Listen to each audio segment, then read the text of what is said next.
ഇന്ന്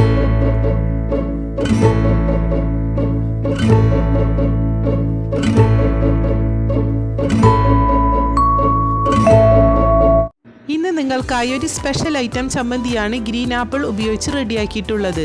മാങ്ങ സീസൺ അല്ലാത്ത സമയങ്ങളിൽ മാങ്ങ ചേർത്തൊരു ചമ്മന്തി കഴിക്കാൻ എല്ലാവർക്കും ആഗ്രഹം തോന്നാറുണ്ട്. ഈ സമയങ്ങളിൽ ഗ്രീൻ ആപ്പിൾ ഉപയോഗിച്ചുള്ള ഈ ചമ്മന്തി വളരെ യൂസ്ഫുള്ളാണ്. ശരിക്കും ഇതുണ്ടാക്കി കഴിച്ചു കഴിഞ്ഞാൽ മാങ്ങയുടെ സെയിം ടേസ്റ്റാണ്. എല്ലാവരും ഇതൊന്ന് ട്രൈ ചെയ്ത് നോക്കണം. സബ്സ്ക്രൈബ് ആൻഡ് ഷെയർ ചെയ്യാൻ മറക്കരുത്.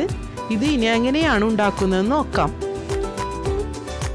ഗ്രീൻ ആപ്പിൾ, 1 കപ്പ് തേങ്ങ ചിരകിയത്, 10 ചെറിയ ഉള്ളി, മിൻറ്റ് ലീഫ് 1/4 കപ്പ്, പച്ചമുളക് 5 എണ്ണം, ജിഞ്ചർ 6 പീസ്, ആവശ്യത്തിന് ഉപ്പ്, ആവശ്യമുണ്ടെങ്കിൽ മാത്രം ലെമൺ ജ്യൂസ് 1/4 ടീസ്പൂൺ. ചമ്മന്തിക്കായിട്ട് ആപ്പിളിൻ്റെ പകുതിയാണ് എടുത്തിരിക്കുന്നത്. 1 കപ്പ് തേങ്ങയ്ക്ക് ശരിയായ പുളിയിൽ ചമ്മന്തി റെഡിയാക്കാൻ പകുതി ആപ്പിൾ മതി. 2 കപ്പ് ആണെങ്കിൽ 1 ആപ്പിൾ എടുക്കാം. സ്കിൻ റിമൂവ് ചെയ്യരുത്. ഇത് ചെറിയ പീസാക്കി നമുക്ക് മുറിച്ചെടുക്കാം. സ്കിൻ റിമൂവ് ചെയ്താൽ സ്ട്രക്ചർ മാറി ചമ്മന്തി ഒരുപാട് പേസ്റ്റായി അരഞ്ഞു പോകും. നമ്മൾ ലാസ്റ്റാണ് ആപ്പിൾ ചേർത്ത് പൊടിച്ചെടുക്കുന്നത്. ആദ്യം നമുക്ക് ഉള്ളിയും ഇഞ്ചി, പച്ചമുളക്, ആവശ്യത്തിന് ഉപ്പ് ചേർത്ത് നല്ലപോലെ ചതച്ചെടുക്കാം.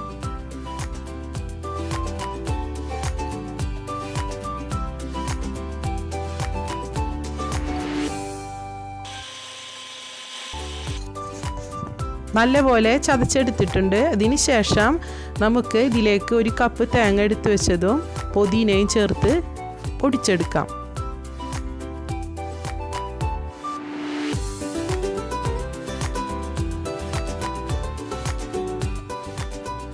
ജസ്റ്റ് ഒന്ന് ക്രഷ് ചെയ്താണ് എടുത്തിരിക്കുന്നത്. ഒരുപാട് ചതച്ചെടുക്കേണ്ട ആവശ്യമില്ല. ഇതിലേക്ക് നമുക്ക് എടുത്ത് വെച്ചിരിക്കുന്ന ആപ്പിൾ കൂടി ചേർത്ത് കൊടുക്കാം.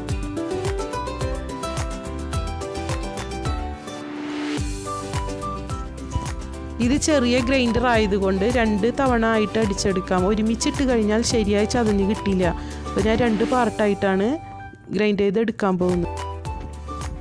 ചമ്മന്തി നമ്മൾ തേങ്ങ കൂട്ടി അരച്ചെടുത്തില്ല. അതിൻ്റെ പകുതി ഭാഗം വേറെ പാത്രത്തിലേക്ക് മാറ്റി പകുതി ഭാഗം ആപ്പിൾ ചേർത്ത് കൊണ്ട് ചമ്മന്തി അരച്ചെടുക്കാം.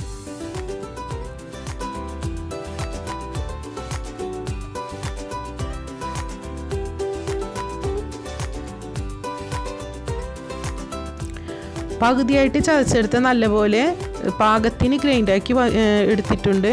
ഇനി ബാക്കിയുള്ളതും ഇതുപോലെ നമുക്ക് റെഡിയാക്കി എടുക്കാം.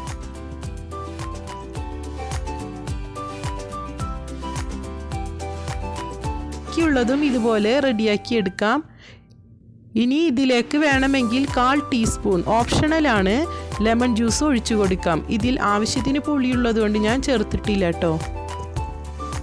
ഇത് പുതിനയെല്ലാം ചേർത്തത് കൊണ്ട് തന്നെ നമുക്ക് ബിരിയാണിക്കും സാദാ ചോറിനുമെല്ലാം ഉപയോഗിക്കാവുന്ന ഒരു അടിപൊളി ചമ്മന്തിയാണ്.